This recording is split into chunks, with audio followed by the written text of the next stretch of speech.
saudações extensivas a todos que nos acompanham nesse instante. Você já sabe, este é a Mais, onde há mais informação, mais notícia, mais reportagem. Olha, hoje o nosso dia é abençoado, porque nós vamos trazer aqui alguém muito especial. Uma ativista que, por sinal, você é meu seguidor, você é nosso seguidor, conhece de nome, de renome. Pronto, alguém que dispensa comentário.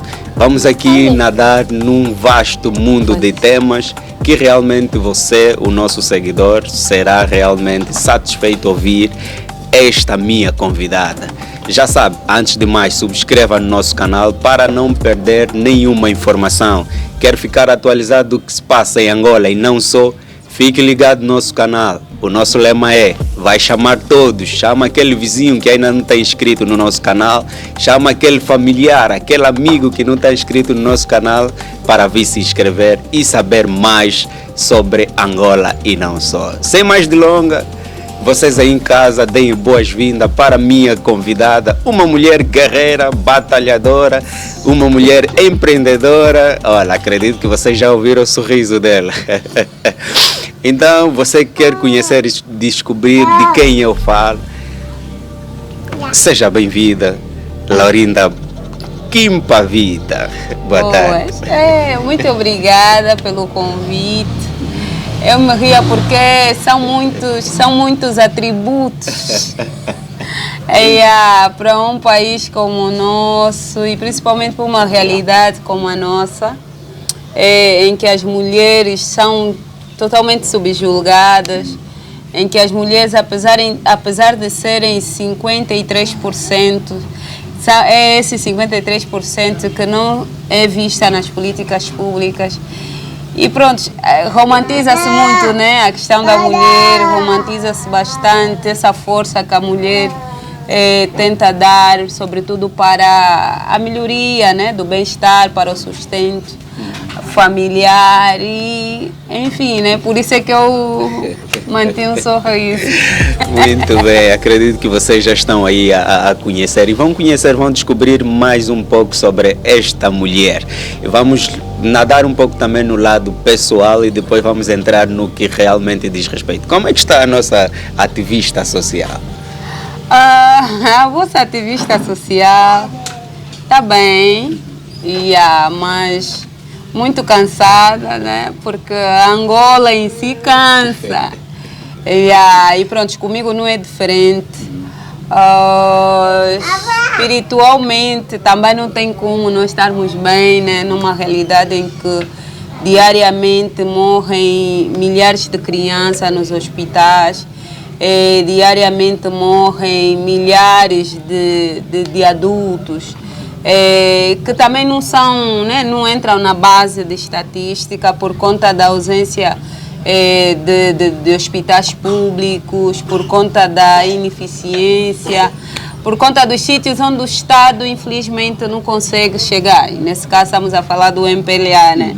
E eu tenho muitas dificuldades em falar de Estado em Angola, porque a gente sabe que, pronto, naquilo que a gente entende, até o mais básico, né? O Winnie está aqui, talvez entenda. Em Angola não existe Estado, né? Se existisse, provavelmente nós não estaríamos nessa condição. Sim. Provavelmente eu também não estaria me sentir muito, né? Não estaria me sentir cansada, assim como os outros angolanos e angolanas que dão no duro, né? Para meterem alguma coisa na mesa, para não serem corrompidos. Enfim, só mesmo uma realidade brutal como a nossa, né? Com um misto de democracia. É que coisas desse gênero acontecem. Muito bem, muito bem. Chegou-nos a informação, para além de outras coisas, a nossa ativista também é empreendedora.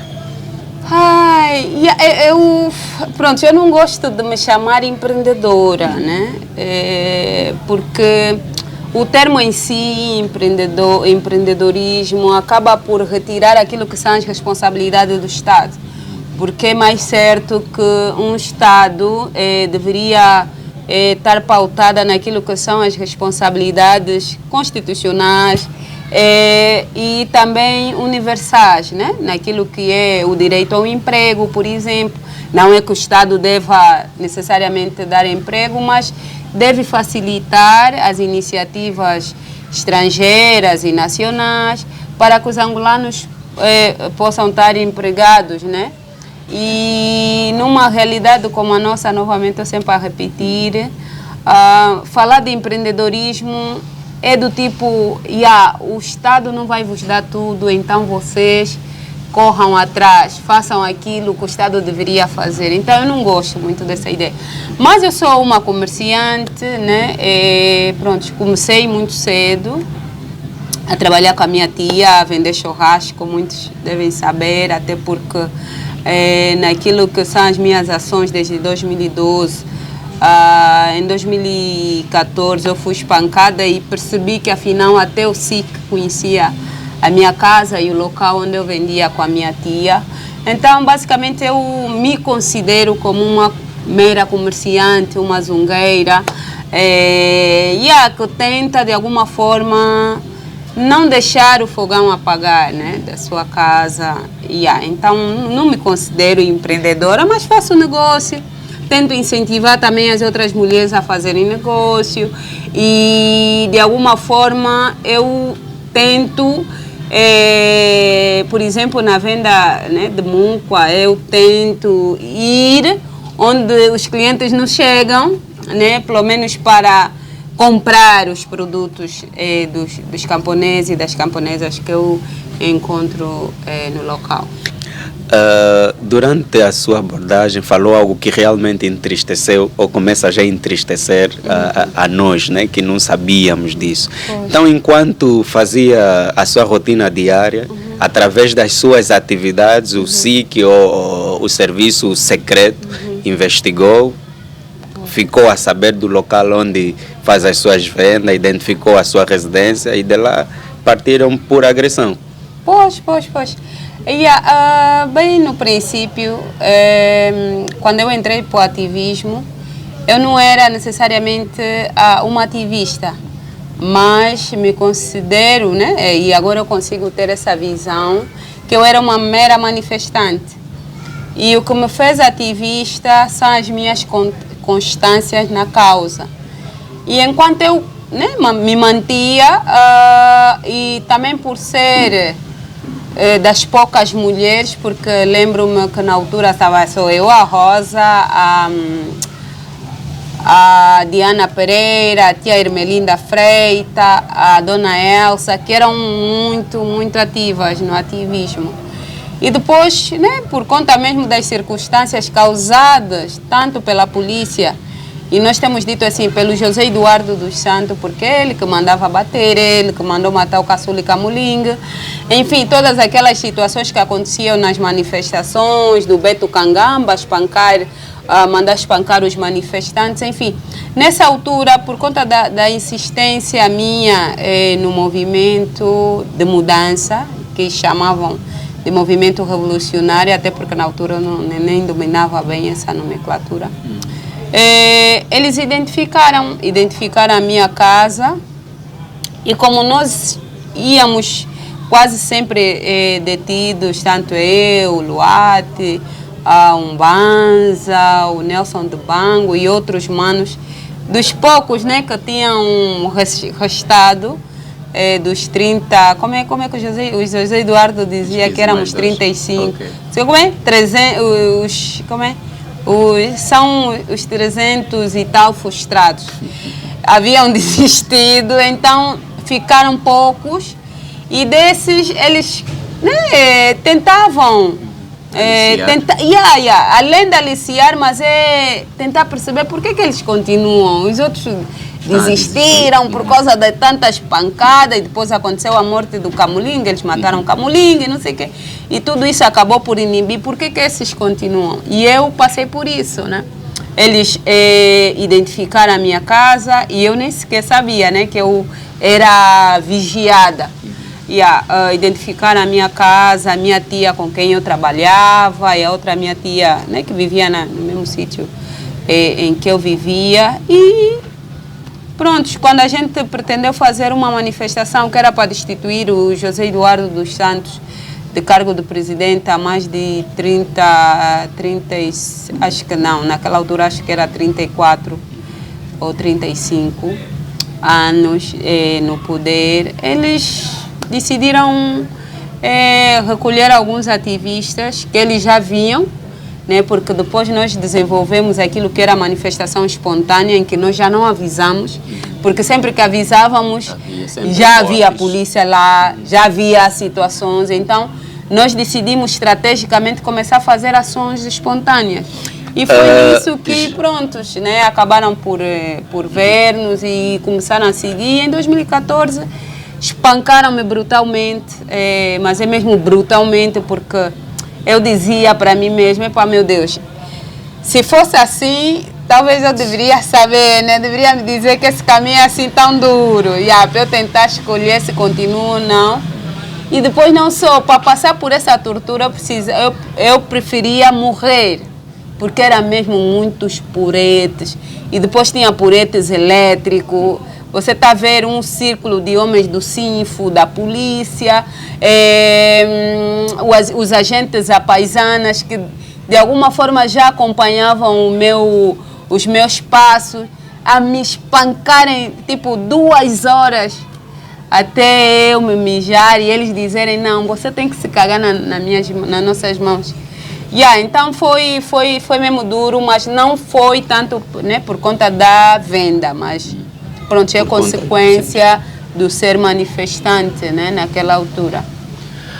Acredito que lá em casa você ficou arrepiado. Como é que num país democrático, supostamente democrático, acontecer essa barbaridade?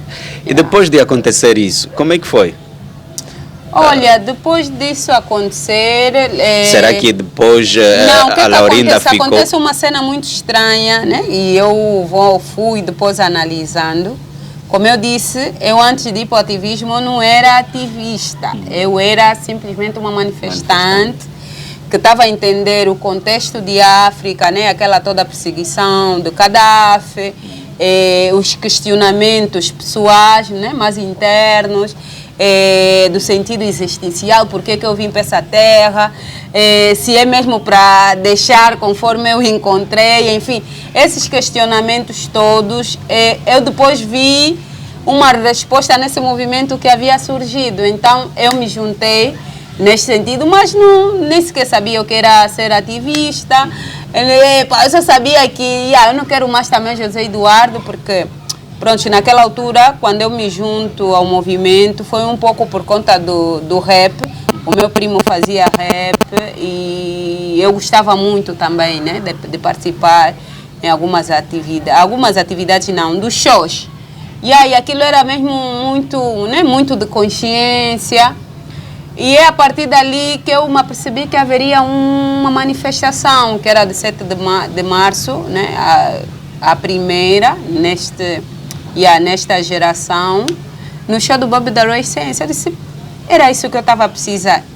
E porque eu estava a acompanhar uma senhora no hospital, pronto, eu desde sempre já fui assim meio crítica, tá vendo? E a senhora foi abandonada pelos familiares e sabe que o nosso sistema hospitalar não tem dignidade, não tem humanidade. A senhora estava tão debilitada e eles simplesmente abandonavam a comida, tá vendo? E sempre que eu ia para ir ver uma amiga que estava, né, hospitalizada, que infelizmente também acabou por morrer, enfim. E eu perguntava a ela, Vanessa, por que eu sempre que venho, vejo aqui a senhora, nem sequer fala, só olha. Ela disse, não, olha, eu estou aqui internada, mas todos aqui sabem que a senhora não tem família. E aí os médicos e os enfermeiros simplesmente abandonam aí a comida, quando vem lhe vestir, lhe dão aqueles ralhetes, porque a família não está ali, enfim. E eu passei a acompanhar essa senhora, tá vendo? Passei a acompanhar a senhora tanto até que a senhora dizia, mas é tua mãe? Não, é alguém que eu achei que eu tinha... Ah, não, mas não pode, é até bem parecida contigo, tem assim o cabelo natural e não sei o quê. Enfim, mas... É como se fosse um olhar a chamar por ti, que tipo, eu preciso de ajuda. E naquele momento, depois de eu ter, depois de 2 semanas eu acompanhar a senhora, né? Tipo, comprar fralda, comprar iogurtezinho para levar para ela, lhe dar um banho. Eu comecei a ver que ela mudou, começou a falar. Era um mambo, do tipo, as pessoas, muitas das vezes, as pessoas nos hospitais, às vezes não morrem somente por conta da negligência, mas também desse afastamento dos familiares e da própria assistência que se dá, exatamente, que se dá a um doente, do tipo, você já está doente, ainda mais é abandonado, não te dão comida, enfim, tu ficas debilitado. Então, e nessa altura, quando eu me apercebi que poderíamos fazer uma manifestação, e assim como o Gaddafi caiu, e pronto, a Líbia ia mudar, infelizmente a Líbia não mudou, piorou. Eu também fui imbuída com essa ideia de que o sistema de saúde poderia mudar caso José Eduardo dos Santos saísse do poder. Então, foram mais ou menos essas coisas que me intuíram, e eu não era ativista, era só uma jovem, né, uma jovenzinha que estava a sair da adolescência com essas vontades. Não sei se eu respondi. Eu acho que não respondi a pergunta, não sei, esqueci. Não, mas chegou lá.